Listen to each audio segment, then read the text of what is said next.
Capítulo 4. Paralelismo entre la forma en que vemos la realidad y a nosotros mismos y la perspectiva científica occidental.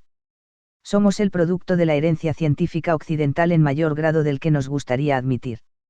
El modo en el que hemos aprendido a pensar y muchas de nuestras autodefiniciones se basan en los mismos modelos científicos utilizados por la física para describir el universo material.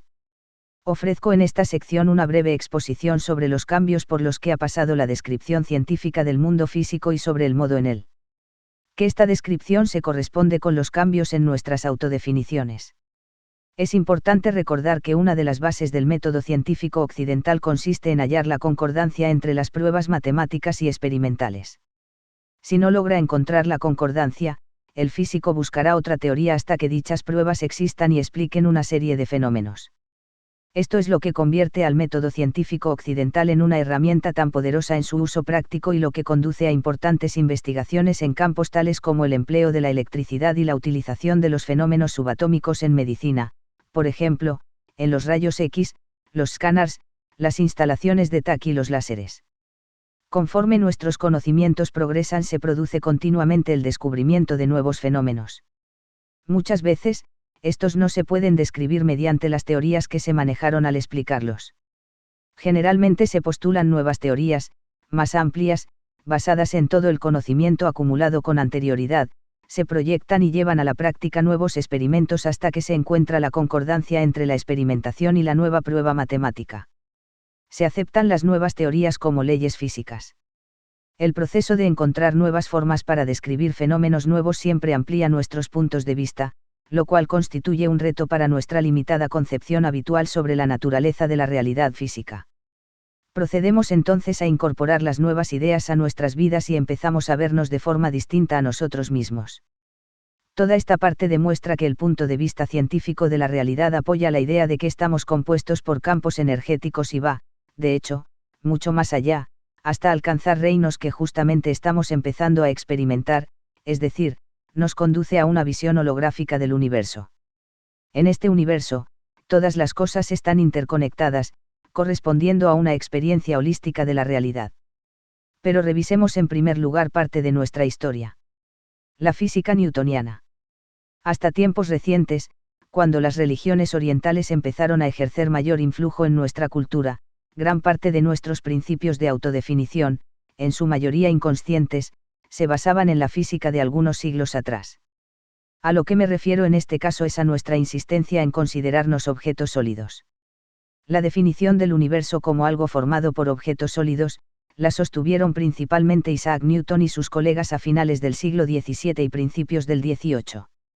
La física newtoniana se extendió al siglo XIX para describir un universo compuesto fundamentalmente por bloques denominados átomos. Se pensaba que estos átomos newtonianos, a su vez, estaban formados por objetos sólidos, un núcleo de protones y neutrones, con los electrones girando en torno a dicho núcleo en forma muy parecida al desplazamiento de la Tierra alrededor del Sol. La mecánica newtoniana describió con fortuna los movimientos de los planetas, las máquinas mecánicas y los fluidos en movimiento continuo. El enorme éxito del modelo mecanicista movió a los físicos de principios del siglo XIX a creer que, en realidad, el universo era un enorme sistema mecánico que funcionaba de acuerdo con las leyes newtonianas del movimiento. Se consideraban estas leyes como las básicas de la naturaleza, y la mecánica newtoniana como la teoría definitiva de los fenómenos naturales. Era posible describir todo objetivamente. Se consideraba que todas reacciones físicas tenían una causa física, como las bolas que chocan sobre una mesa de billar. Todavía no se conocían las interacciones energía-materia, como sucede cuando la radio interpreta música en respuesta a ondas invisibles.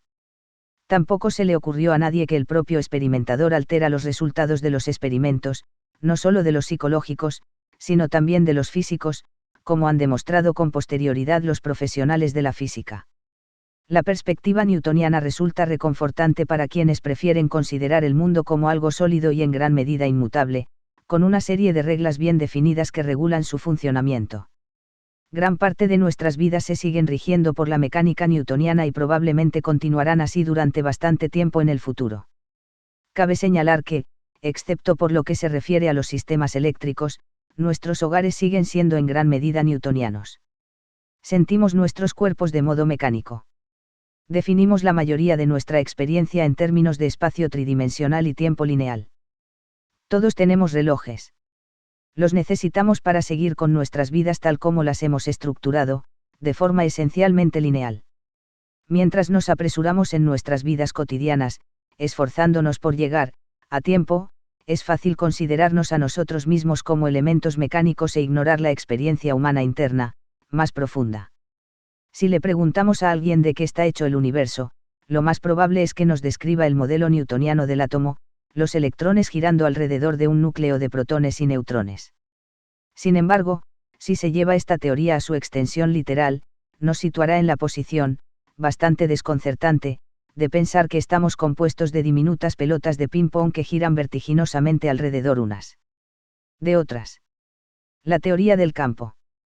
A principios del siglo XIX se descubrieron nuevos fenómenos que no se podrían describir mediante la física newtoniana. El descubrimiento y la investigación de los fenómenos electromagnéticos condujeron al concepto de campo. Se definió este como la condición en el espacio que tiene potencial para producir una fuerza. La vieja mecánica newtoniana interpretó la interacción de las partículas con carga positiva y negativa, como los protones y los electrones, diciendo simplemente que dos partículas se atraen mutuamente como dos masas. Sin embargo, Michael Faraday y James Clerk Maxwell consideraron que era más apropiado utilizar el concepto de campo, afirmando que cada carga crea una alteración, o una condición, en el espacio circundante de manera que la otra carga, cuando está presente, siente una fuerza. Así nació la concepción de un universo lleno de campos que crean fuerzas mutuamente interactivas. Se contaba, por fin, con un marco científico con el que se podría empezar a explicar nuestra capacidad para afectarnos mutuamente a distancia por medios que no sean la palabra o la vista. Todos hemos pasado por la experiencia de descolgar el teléfono que suena y saber quién está al otro lado del hilo antes de que empiece a hablar. Las madres suelen saber cuándo tienen problemas sus hijos, donde quiera que estén.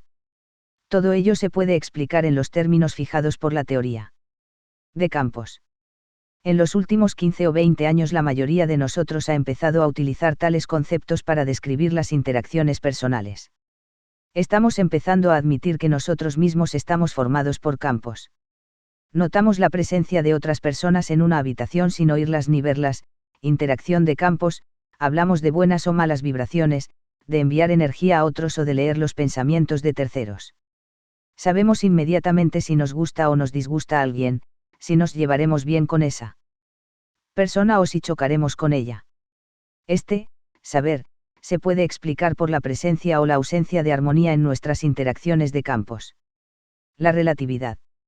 En 1905, Albert Einstein publicó su teoría especial de la relatividad, con la que invalidó todos los conceptos principales de la visión newtoniana del mundo.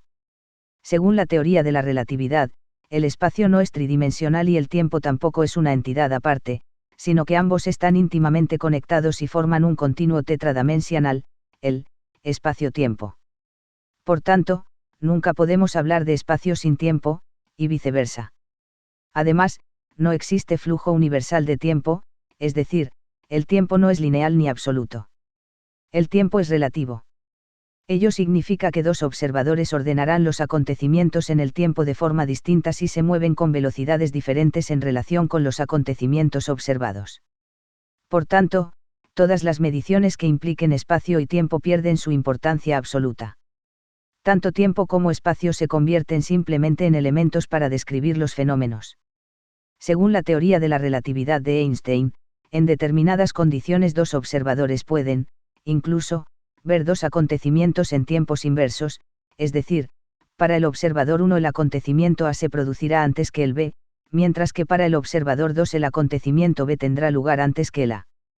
Por tanto, el tiempo y el espacio son tan básicos para la descripción de los fenómenos naturales y para la de nosotros mismos que su modificación implica un cambio en todo el marco que empleamos en la percepción de la naturaleza. Todavía no hemos integrado esta parte de la relatividad de Einstein en nuestras vidas. Por ejemplo, cuando captamos la señal psíquica de un amigo que se halla en dificultades, comprobamos la hora y llamamos a dicha persona para ver si está bien.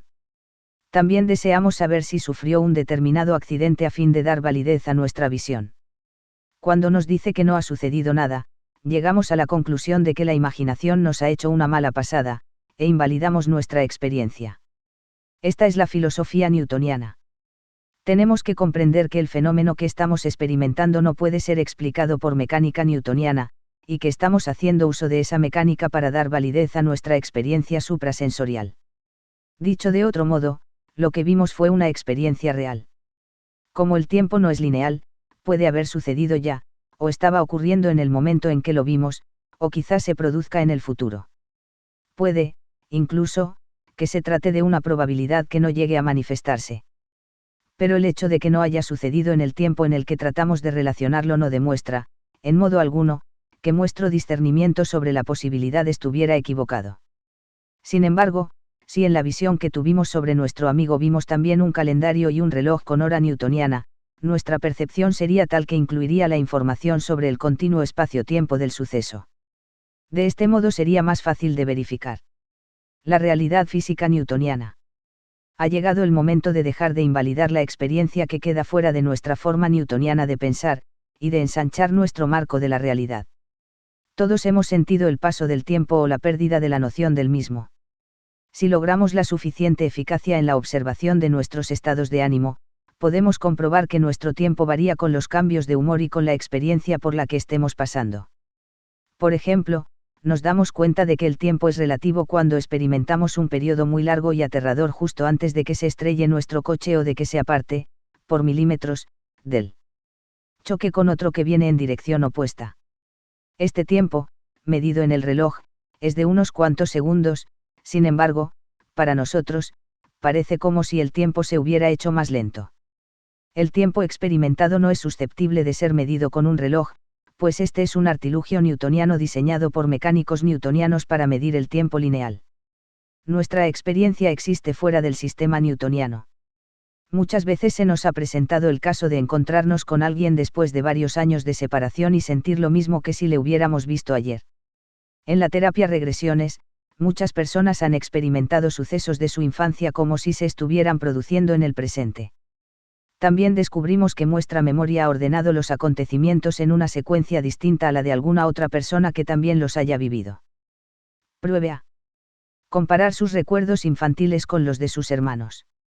La cultura nativa americana, que carecía de relojes para crear un tiempo lineal, dividía este en dos aspectos, el ahora y todos los demás momentos. Los aborígenes australianos también tienen dos clases de tiempo, el tiempo que está pasando y el gran tiempo. Lo que ocurre en el gran tiempo tiene secuencias, pero no se puede fechar. Lawrence Lesan, a través de sus experiencias con clarividentes, ha definido dos tiempos, el tiempo normal y el tiempo del clarividente. Así se denomina la calidad de tiempo experimentado por los videntes cuando emplean sus dones. Es similar al gran tiempo. Lo que sucede tiene una secuencia, pero solo se puede ver desde la posición de ser o experimentar dicho flujo secuencial.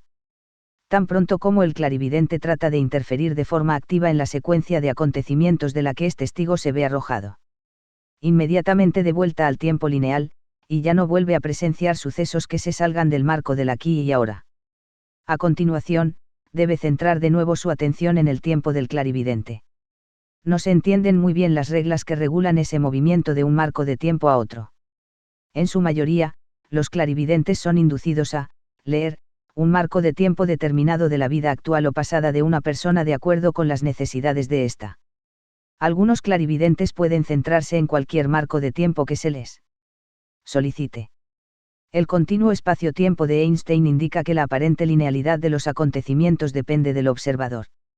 Todos estamos plenamente dispuestos a aceptar las vidas pasadas como vidas físicas literales que han sucedido en el pasado en un escenario físico como este. Nuestras vidas pasadas pueden estar sucediendo ahora mismo en un continuo espacio-tiempo diferente. Muchos hemos experimentado vidas pasadas, y sentimos sus efectos como si hiciera poco tiempo que han transcurrido. Sin embargo, rara vez hablamos de la forma en que nuestras vidas futuras están afectando a la que estamos experimentando justamente aquí y ahora. Al vivir nuestra vida presente, lo más probable es que estemos reescribiendo nuestra historia personal, tanto pasada como futura. Otra consecuencia importante de la relatividad de Einstein es la comprensión del hecho de que materia y energía son intercambiables. La masa no es más que una forma de energía. La materia es simplemente energía que ha perdido velocidad o se ha cristalizado. Nuestros cuerpos son energía. De eso precisamente trata este libro. He presentado en sus páginas el concepto de cuerpos energéticos, pero no he subrayado que nuestro cuerpo físico también es energía. Paradoja. En los años 20, la física se desplazó hacia una extraña e inesperada realidad, la del mundo subatómico. Cada vez que los científicos interrogaban a la naturaleza en un experimento, la respuesta que recibían era paradójica, y cuanto más pretendían resolver la situación, más fuerza cobraba la paradoja. Los físicos terminaron por comprender que la paradoja forma parte de la naturaleza intrínseca del mundo subatómico sobre el que se fundamenta toda nuestra realidad física. Por ejemplo, se puede realizar un experimento que demuestre que la luz es una partícula. Pero si se introduce en él un pequeño cambio, se demostrará que la luz es una onda. Por tanto, para describir el fenómeno de la luz hay que emplear ambos conceptos, el de onda y el de partícula. De este modo pasamos a un universo basado en la dualidad de conceptos. Los físicos lo denominan complementariedad. Es decir, para describir el fenómeno, si seguimos pensando en términos tales como partículas y ondas, es necesario emplear ambos tipos de descripción. Estos tipos son complementos mutuos, más que opuestos, según el viejo concepto de lo uno o lo otro. Por ejemplo, Max Planck descubrió que la energía de la radiación térmica, como la de un radiador casero, no es de emisión continua, sino que se presenta en forma de discretos paquetes de energía, denominados cuanta. Einstein postuló que todas las formas de radiación electromagnética pueden aparecer no solo en forma de ondas, sino también como cuantos. Estos cuantos luminosos, o paquetes de energía, han sido aceptados como auténticas partículas. Llegados a este punto, una partícula, que es la definición más afín a la de una cosa, es un paquete de energía. A medida que penetramos más a fondo en la materia, la naturaleza no nos muestra ningún tipo de bloques básicos, aislados, como sugería la física newtoniana. La búsqueda de los bloques fundamentales de la materia hubo de ser abandonada cuando los físicos encontraron un gran número de partículas elementales que apenas podían calificarse como cuerpos materiales. Por medio de los experimentos realizados durante las últimas décadas, los físicos han descubierto que la materia es totalmente mutable y que, a nivel subatómico, no hay certidumbre de que la materia exista en lugares definidos, sino que, más bien, muestra cierta tendencia a existir. Todas las partículas se pueden transmutar en otras. Se pueden crear a partir de la energía y convertirse en otras partículas. Se pueden crear a partir de la energía y desvanecerse en energía. Cuándo y cómo sucede esto es algo que no podemos determinar con exactitud, pero sabemos que ocurre continuamente. A nivel personal, a medida que nos internamos en el mundo de la moderna psicología y el desarrollo espiritual, descubrimos que las viejas formas disyuntivas también se disuelven en la forma dual, lo uno y lo otro. Ya no somos malos o buenos, ya no nos limitamos a odiar o a amar a alguien. Encontramos capacidades mucho más amplias en nuestro interior. Podemos sentir amor y odio, con todas las emociones intermedias, por una misma persona. Actuamos responsablemente. Vemos que la vieja contraposición Dios/demonio se disuelve en un todo en el que nos encontramos, que el Dios/diosa interior se funde con el Dios/diosa exterior. Un mal no es lo opuesto al Dios/diosa, sino la resistencia a la fuerza del Dios/diosa. Todo está compuesto con la misma energía. La fuerza del Dios/diosa es, a un tiempo, blanca y negra, masculina y femenina. Contiene ambas cosas, la luz blanca y el vacío negro. Como puede ver el lector, seguimos usando conceptos impregnados de dualismo, pero estamos en un mundo de aparentes opuestos que se complementan entre sí, no de opuestos reales. En este sistema, el dualismo se utiliza para impulsarnos al interior de la unidad. Más allá del dualismo, el holograma. Los físicos han descubierto que las partículas pueden ser simultáneamente ondas, ya que no son ondas físicas reales, como las del sonido o el agua, sino más bien fenómenos ondulatorios de probabilidad. Las ondas de probabilidad no representan las probabilidades de las cosas, sino más bien probabilidades de interconexión. Es un concepto difícil de entender, pero, en esencia, lo que afirman los científicos es que no existe lo que llamamos cosa. Lo que solíamos llamar cosas son, en realidad, sucesos, o procesos que podrían convertirse en sucesos. Nuestro viejo mundo de objetos sólidos y leyes deterministas se ha disuelto ya en un mundo de pautas de interconexiones ondulantes. Conceptos tales como partícula elemental, sustancia material, u objeto aislado, han perdido su significado. El universo entero se nos presenta como una trama de pautas energéticas inseparables. Así, definimos el universo como un todo dinámico que incluye siempre de forma esencial al observador. Desde luego, si el universo está compuesto por una trama semejante, no existe, lógicamente, eso que denominamos parte. Por tanto, no somos partes separadas de un todo. Somos un todo. El doctor en física David Bohm afirma en su libro The Implicate Order que las leyes físicas primarias no pueden ser descubiertas por una ciencia que intenta fragmentar el mundo en sus diversas partes. Bohm ha escrito acerca de un orden plegado implícito, que existe en estado no manifiesto y que constituye la base sobre la que descansa toda realidad manifiesta. A esta última la denomina el orden desplegado explícito. Se considera que las partes presentan una conexión inmediata, en la que sus relaciones dinámicas dependen irreductiblemente del estado de todo el sistema. Así, somos conducidos a una nueva noción de integridad no fragmentada que niega la idea clásica de la analizabilidad del mundo en partes existentes de forma separada e independiente. El Dr. Bohm afirma que el punto de vista holográfico del universo es el trampolín que facilita la comprensión de los órdenes plegado implícito y desplegado explícito. El concepto de holograma especifica que cada pieza es una representación exacta del todo y se puede utilizar para reconstruir el holograma completo. En 1971, Denis Gabor recibió un premio Nobel por la formación del primer holograma. Era una fotografía captada sin objetivo en la que se registró un campo de onda de luz dispersa por un objeto, en forma de pauta de interferencia sobre una placa. Cuando se sitúa el holograma o registro fotográfico en un haz de láser o de luz coherente, la pauta de onda original se regenera para formar una imagen tridimensional. Cada pieza del holograma es una representación exacta del todo y reconstruirá la imagen completa. El Dr. Karl Pribram, afamado estudioso del cerebro humano, ha acumulado a lo largo de una década numerosas pruebas de que la estructura profunda del cerebro es esencialmente holográfica.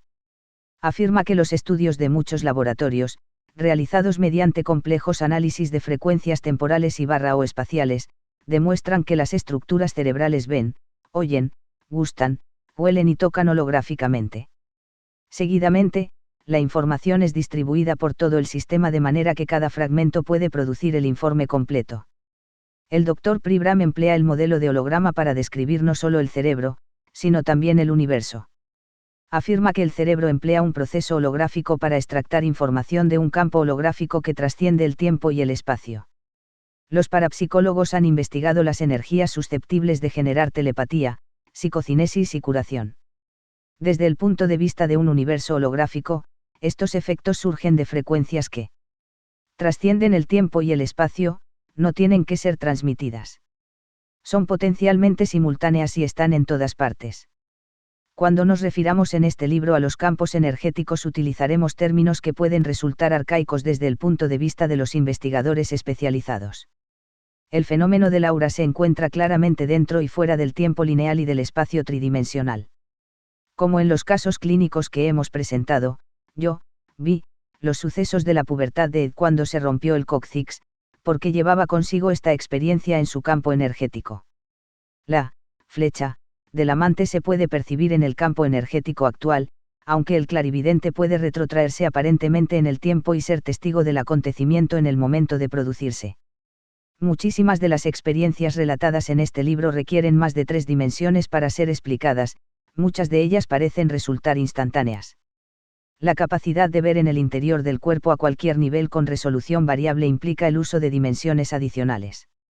La capacidad que se precisa para percibir sucesos del pasado mediante el sencillo procedimiento de solicitar información, o para ver un acontecimiento probable y cambiarlo mediante la intervención en el proceso curativo, podría implicar un tiempo no lineal. La capacidad para ver un suceso que se producirá en el futuro va más allá del tiempo lineal. Al emplear el concepto de los campos para describir el aura nos encontraremos impregnados de dualismo, es decir, separaremos el campo de nosotros y lo observaremos como un fenómeno que existe como parte nuestra. Utilizaremos términos como mi campo y su aura, etc. Ello obedece a pautas dualistas. Debo disculparme por ello y decir que, francamente, a estas alturas soy totalmente incapaz de impartir estas experiencias sin recurrir a los viejos moldes. Desde el marco holográfico de la realidad, cada parte del aura no solo representa el todo, sino que, además, lo contiene. Así, lo único que podemos describir es nuestra experiencia con un fenómeno que observamos y creamos a un tiempo. Cada observación crea un efecto en la pauta observada. No somos una simple parte de dicha pauta, somos la pauta. Ella es nosotros y nosotros somos ella, solo que ahora es preciso abandonar el término, ella, y sustituirlo por algún otro, más apropiado, para derribar el bloqueo que experimentamos en nuestro cerebro cuando tratamos de comunicarnos. Los científicos han utilizado términos como, probabilidades de interconexión, o, trama dinámica de pautas energéticas inseparables. Cuando empezamos a pensar en términos de trama dinámica, todos los fenómenos aurals descritos en este libro dejan de parecer particularmente inusuales o extraños. Toda experiencia está interconectada. Por tanto, si tomamos conciencia de ello y acogemos esa interconectividad en nuestros procesos cognitivos, podemos ser conscientes de todos los acontecimientos con independencia del tiempo. Pero tan pronto como decimos, nosotros, hemos vuelto a caer en el dualismo. Es difícil experimentar esta interconectividad cuando nuestra experiencia más importante de la vida es dualista. La conciencia holística estará fuera del tiempo lineal y del espacio tridimensional y, por tanto, no será reconocida fácilmente. Hemos de practicar la experiencia holística para ser capaces de reconocerla. La meditación es una forma de trascender los límites de la mente lineal y permite que la interconectividad se convierta en una realidad experimental. Es muy difícil comunicar dicha realidad con palabras, ya que utilizamos estas en forma lineal. Necesitamos desarrollar un vocabulario mediante el cual podamos conducirnos mutuamente a estas experiencias. En la meditación zen japonesa, los maestros ofrecen una breve frase a sus discípulos para que se concentren en ella. La frase, denominada Kouan, está concebida para ayudar a los estudiantes a trascender su pensamiento lineal. He aquí una de mis favoritas. ¿Cuál es el sonido de una mano que golpea? Mi reacción ante esta conocida Kouan es encontrarme a mí misma extendiéndome hacia el interior del universo en una pauta de sonidos nunca oídos que parece fluir eternamente. Conectabilidad superluminal. En la actualidad los científicos están encontrando, mediante procedimientos matemáticos y experimentales, signos evidentes de una conectabilidad inmediata y universal. En 1964, el físico J. S. Bell dio a conocer una prueba matemática denominada teorema de Bell. El teorema apoya matemáticamente el concepto de que las partículas están conectadas según principios que trascienden el tiempo y el espacio, de manera que cualquier cosa que le suceda a una partícula afecta a las demás. Este efecto es inmediato y no necesita tiempo para transmitirse. La teoría de la relatividad de Einstein decía que es imposible que una partícula viaje a una velocidad mayor que la de la luz. Según el teorema de Bell, los efectos pueden ser superluminales, es decir, más rápidos que la velocidad de la luz. El teorema de Bell ha sido respaldado por la experimentación. Nos estamos refiriendo a un fenómeno que se mantiene al margen de la teoría de la relatividad de Einstein. Estamos tratando de dar un paso hacia adelante respecto de la dualidad onda-partícula. Por tanto, vemos una vez más que a medida que avance la técnica de los equipos científicos permitiéndonos profundizar en la materia con una sensibilidad más elevada, encontraremos fenómenos que no se pueden explicar por medio de las teorías actuales. Cuando se produjo este tipo de profundización, a finales del siglo XIX, el descubrimiento de la electricidad revolucionó el mundo y nos hizo pensar con mayor profundidad todavía en quiénes somos. Cuando volvió a suceder, en los años 40, la energía atómica revolucionó el mundo. Parece que en la actualidad nos encaminamos a otro periodo de tremendo cambio. Si los físicos aprenden la forma en que actúa esta conectabilidad instantánea, cabe pensar que aprenderíamos a captar conscientemente nuestras conexiones instantáneas con el mundo y entre nosotros. Esto, evidentemente, revolucionaría la comunicación, además de cambiar radicalmente nuestra forma de interactuar. La conexión instantánea podría aportarnos la capacidad de leer el pensamiento de los demás cada vez que lo deseáramos. Podríamos saber qué nos pasa a cada uno y tratar de entendernos más profundamente. Además, podremos ver con mayor claridad cómo y en qué medida afectan al mundo, mucho más de lo que habíamos pensado antes, nuestros pensamientos, sentimientos, campos energéticos, y acciones. Campos morfogenéticos. En su libro A New Science of Life, Rupert Sheldrake afirma que todos los sistemas están regulados no solo por los factores energéticos y materiales conocidos, sino también por campos invisibles de organización. Estos campos generan elementos causativos, toda vez que sirven de patrones para la forma y el comportamiento. Carecen de energía, en el sentido normal del término, porque su efecto va más allá de las barreras de tiempo y espacio que normalmente se aplican a la energía. Es decir, su efecto tiene una misma fuerza a larga y a corta distancia. Según esta hipótesis, cuando un miembro de una determinada especie aprende algún comportamiento nuevo se cambia el campo causativo de dicha especie, siquiera sea ligeramente. Si se repite el comportamiento durante el tiempo suficiente, su resonancia mórfica afecta a toda la especie. Sheldrake denominó a esta matriz invisible, campo morfogenético, de morpos, forma, y génesis, creación. La acción de este campo implica, acción a distancia, tanto en espacio como en tiempo. Más que una forma que es determinada por las leyes físicas al margen del tiempo, depende de la resonancia mórfica que atraviesa el tiempo. Quiere ello decir que los campos mórficos se pueden propagar a través del espacio y el tiempo y que los acontecimientos pasados pueden influir sobre otros sucesos en cualquier otro lugar. Laia Watson muestra un ejemplo de ello en su libro Lifetide, The Biology of Consciousness, en el que describe lo que ahora se conoce genéricamente como el principio del centésimo mono.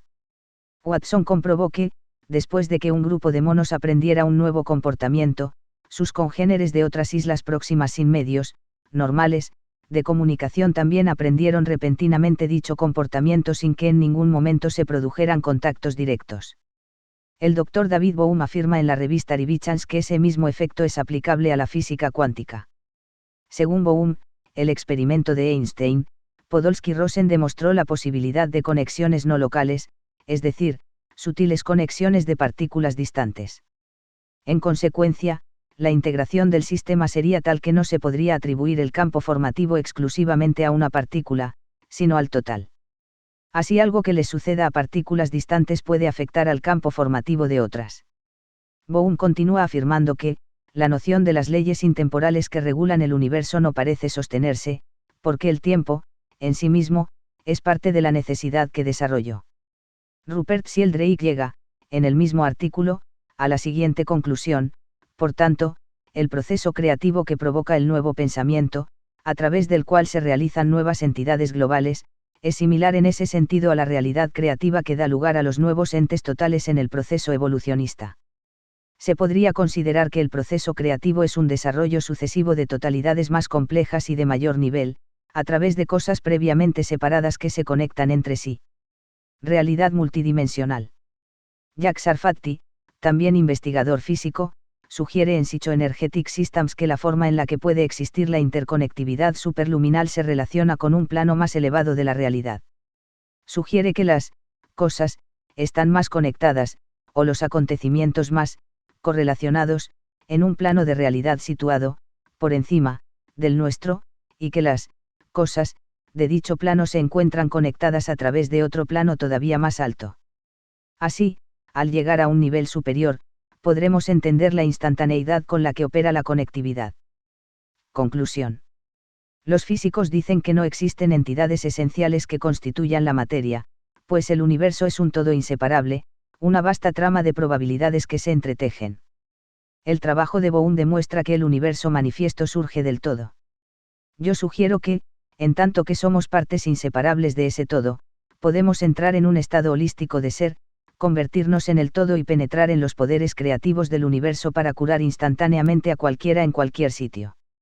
Algunos sanadores lo pueden lograr hasta cierto punto fusionándose y convirtiéndose en uno con Dios y el paciente. Llegar a ser sanador significa avanzar hacia este poder creativo universal que experimentamos como amor al reidentificar el yo con el universo y convertirnos en universales, haciéndonos uno con Dios. Un escalón hacia esta plenitud consiste en despojarnos de las limitadas autodefiniciones basadas en nuestro pasado newtoniano de partes separadas, e identificarnos con los campos energéticos. Si podemos integrar esa realidad de forma práctica en nuestras vidas, podremos separar la fantasía de una realidad posiblemente más amplia. Una vez que nos hayamos asociado con los campos energéticos, la conciencia superior se relacionará con una frecuencia más elevada y con un mayor grado de coherencia. Mediante el modelo de Sarfati, empezamos a ver un mundo muy semejante al que se describe más adelante, el mundo del aura y el campo energético universal. Dentro de él existimos en más de un mundo. Nuestros cuerpos más elevados, frecuencias aurales más altas, son de un orden superior y están más conectados con los cuerpos superiores de otros que nuestros cuerpos físicos. A medida que progresa nuestra conciencia hacia frecuencias y cuerpos más elevados, nos vamos conectando cada vez más, hasta que llega el momento en el que somos uno con el universo. Mediante este concepto, la experiencia meditativa puede ser definida, por tanto, como la elevación de nuestra conciencia a una frecuencia más alta de manera que pueda entonces experimentar la realidad de nuestros cuerpos más elevados, de nuestra conciencia más alta y de los mundos más altos en que existimos. Examinemos más ampliamente, pues, el fenómeno del campo energético para ver qué nos puede decir la ciencia experimental. Revisión del capítulo 4. 1. ¿Cómo han influido los puntos de vista científicos en nuestras propias concepciones? 2. ¿Por qué no resulta práctico en la actualidad el punto de vista de un mundo físico fijo? 3. ¿Qué importancia tuvieron las contribuciones de Faraday y Maxwell en las concepciones sobre la forma en la que funciona el mundo? 4. ¿Qué es la conectividad superluminal y qué importancia tiene en nuestra vida cotidiana? 5. ¿Cómo puede ayudar la idea de la realidad multidimensional a describir el campo electromagnético humano? Alimento para la mente. 6. Imagínese a sí mismo como si fuera un holograma. ¿Hasta qué punto le priva de limitaciones?